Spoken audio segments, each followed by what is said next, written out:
red, green, magenta, rainbow mode.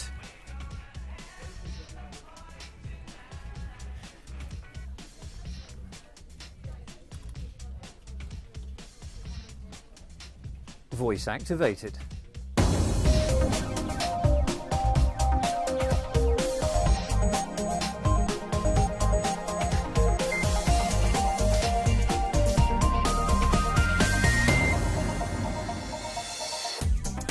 As we wave goodbye to Christmas and 2013, this week on Click we'll sum up the best and the worst tech that shaped the year. From discovering the Americans were spying on us to seeing an escalation in cyber warfare. We'll look back at how Sony and Microsoft also swapped blows with their first brand new gaming consoles for at least 7 years. We've feasted our eyes on ultra-high-def TVs and super megapixel phone cameras, and we bear witness to the resurrection of the smartwatch. But we didn't see these yet. The long-anticipated Google Glasses are now likely to go on sale next year, but we'll take a closer look at them too later in this week's programme. Welcome to the Best of Click. I'm Spencer Kelly, and welcome to the BBC's newsroom here at New Broadcasting House. 2013 has certainly been a year when technology has dominated the headlines, not least thanks to American spook-turned-whistleblower Edward Snowden, who revealed that the US government has been spying on us with widespread access to our emails, our telecommunications, even our virtual gaming worlds. But it turns out that governments don't just snoop on individuals. State-sponsored espionage and even outright attacks became big news this year as countries took each other on in cyberspace like never before. It's what every government fears: the hostile takeover of key infrastructure like transport systems or power stations. This is a simulation run by an agency working for the UK government. The attack bypasses the control room that thinks everything's okay. Its creators aren't the only ones who think this is an incident waiting to happen. As we've seen more and more infrastructure being connected to networks, the Armageddon moment certainly could look like water systems being turned off or electricity plants across a nation being shut down. I'd be probably expecting some country will face an attack in the next 3 years that will be successful in shutting down the power grid. That is highly likely.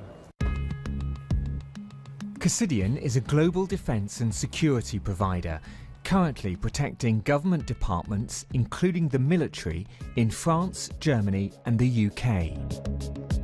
This is a mock-up of its operations room. The British military didn't want us filming the real thing.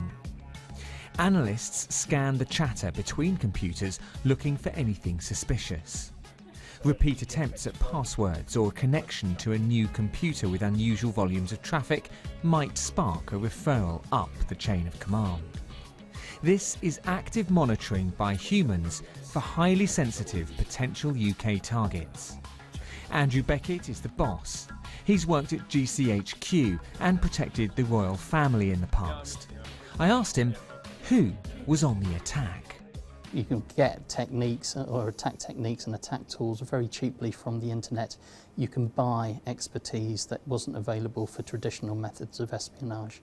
And so we are seeing even quite small countries actively engaged in state-sponsored cyber attacks for the purposes of supporting state industry through the theft of intellectual property or disruption. From the security experts we've spoken to, it seems different styles of attacks are emanating from different countries. Whilst China appears to be the most active, it's Russia and Eastern Europe where many of the most sophisticated attacks are originating, needing vast resources and often lasting several months. And then there's the United States. The revelations from former CIA spook Edward Snowden point to widespread surveillance of telecoms and the internet both inside and outside the United States. And what of Western Europe? Both Germany and France are known to have an offensive online capability. Could those countries be considered hostile to the US or the UK? Yes, or on the face of it. Obviously, final decisions on those are taken at higher levels by the relevant national authorities. But do you think the Allies are behind it, or do you think they're just behind it? We're not naive enough to think that that countries aren't involved in industrial espionage in support of their industry. I'm not surprised. I would fully expect that to be the case. If there's a lesson to be learnt from all of this, it's that serious money is now flooding into malicious attacks over the net and that no one can be truly safe. At the moment, it appears that countries attacking the most have the upper hand. And any institution that thinks its online defences can't be breached may struggle to respond when they realise there's a foreign attacker inside their system.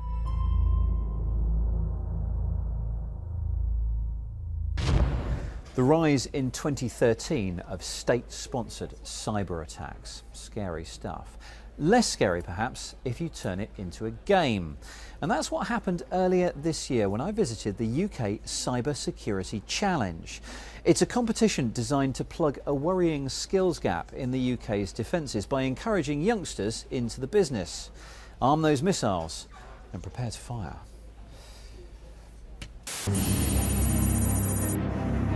The challenge looks a lot like the classic game Battleships. Teams have been given a missile launcher hooked up to control software that's been intentionally riddled with security holes. They have to hack into the enemy software by finding and taking advantage of these holes. For each successful hack, the team can take complete control of the enemy's arsenal and ultimately turn their own weapons against them. So while today might just be a bit of fun, the types of security holes the teams will be fixing are a real concern in the wild. We got through to the final. Our team got to the final. Fingers crossed, but hopefully we might have a chance in winning.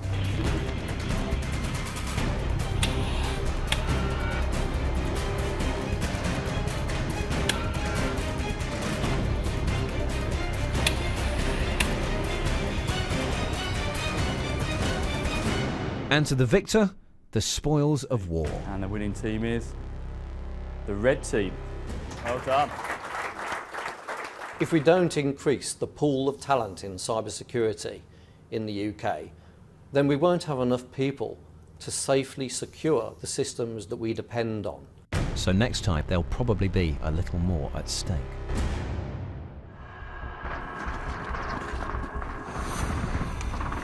And there was another war that escalated on the tech battlefield in 2013 that wasn't a game.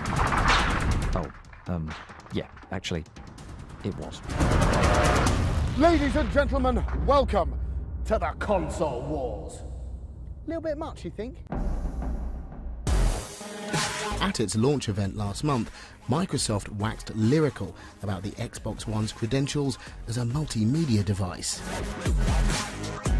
And driving franchise Forza rumbles on with this fifth instalment, adding cloud computing to its racing repertoire. Microsoft are confident that the cloud and consoles are a match made in computing heaven. Being connected to the cloud is going to allow creators to make worlds that are alive. They're going to have communities, you're going to be able to interact with your friends, they're going to be rich, changing, vibrant, and real time. Xbox One will launch this November in 21 markets around the world.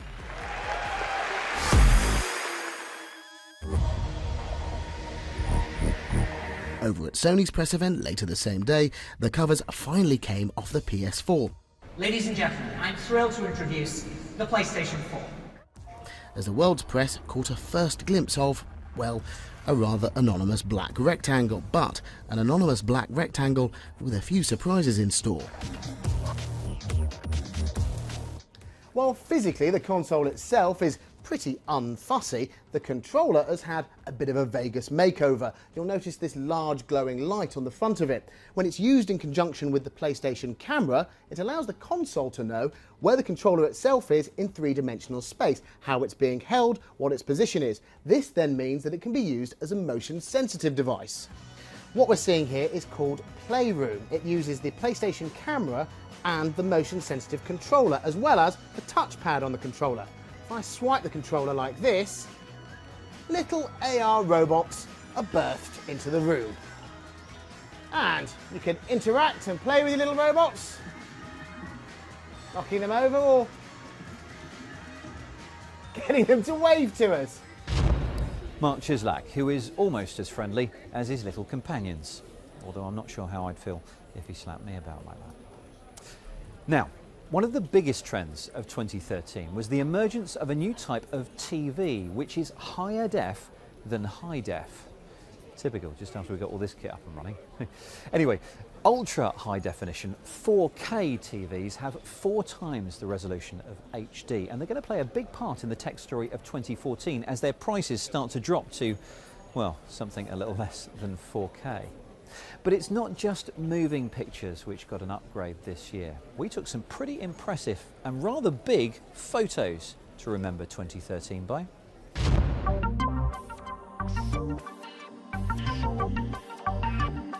177 metres above the bustling metropolis that is London, there's a world record attempt in full flow, and it requires a real photo finish.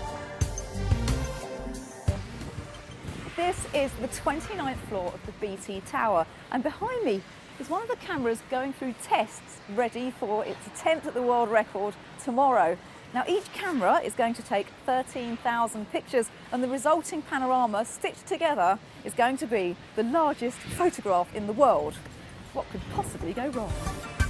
The cameras are mounted on a 3D stereoscopic laser robot that moves them around incredibly accurately to within 5,000ths of a degree. The result of all this steady work will be a massive 300 gigapixel panoramic photograph of London. And here's the completed picture. You can see detail up to around 6 miles away. But this world record may be short-lived, as cameras of all kinds get sensors that can capture even greater detail.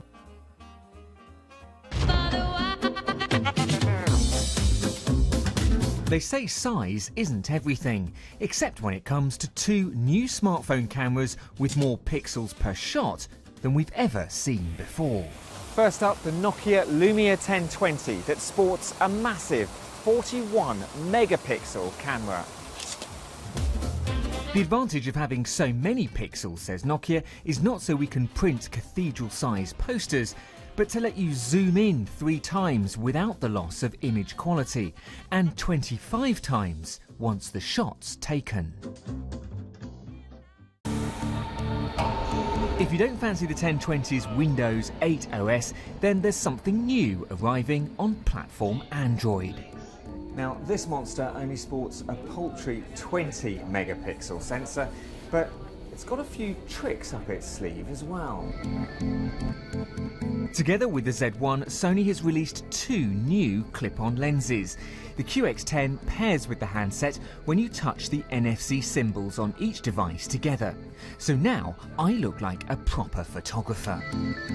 The lens offers 10 times optical zoom and has its own dedicated shutter and zoom controls. Because the lens is essentially a camera in itself, we only use the phone to see what it can see, so we can move the lens up to 10 meters away from the handset and use the Wi-Fi connection to get some really interesting angles.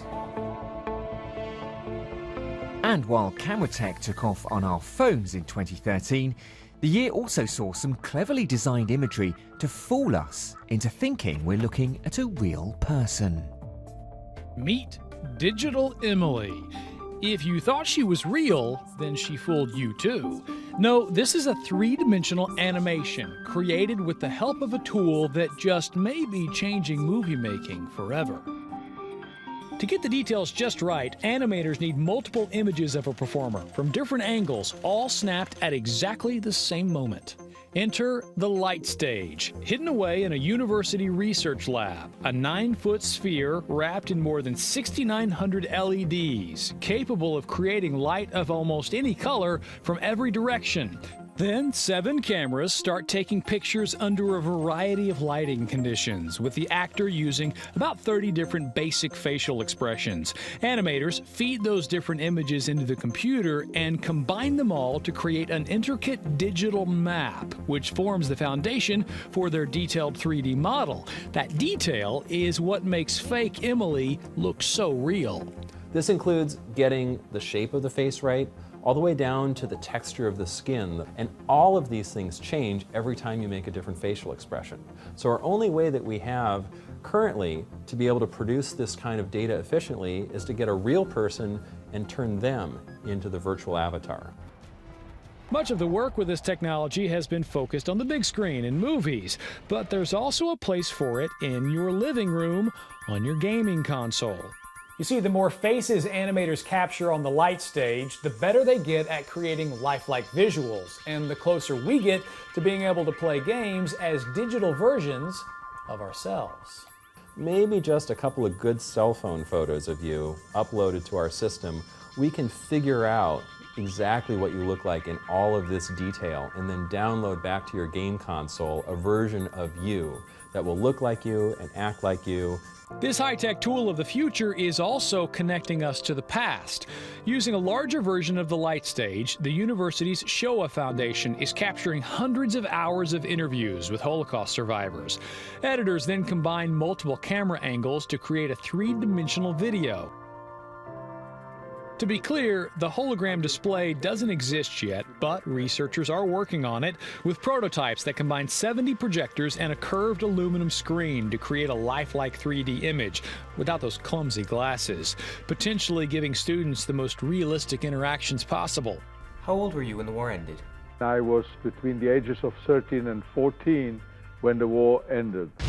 Amazing. Is it just me, or are things getting more and more like a Star Trek franchise every year on this programme? Oh, you didn't get a holiday for Christmas? Oh well, maybe next year. You may, however, have got one of these. These are smartphones, and this year they were the inspiration for many tech companies who wanted us to wear our phones. These are some of the smartwatches we looked at earlier this year. Some are fully featured communication and media devices in miniature. Some connect through Bluetooth to your phone, allowing you to use much of its functionality at the flick of a wrist and the touch of a screen.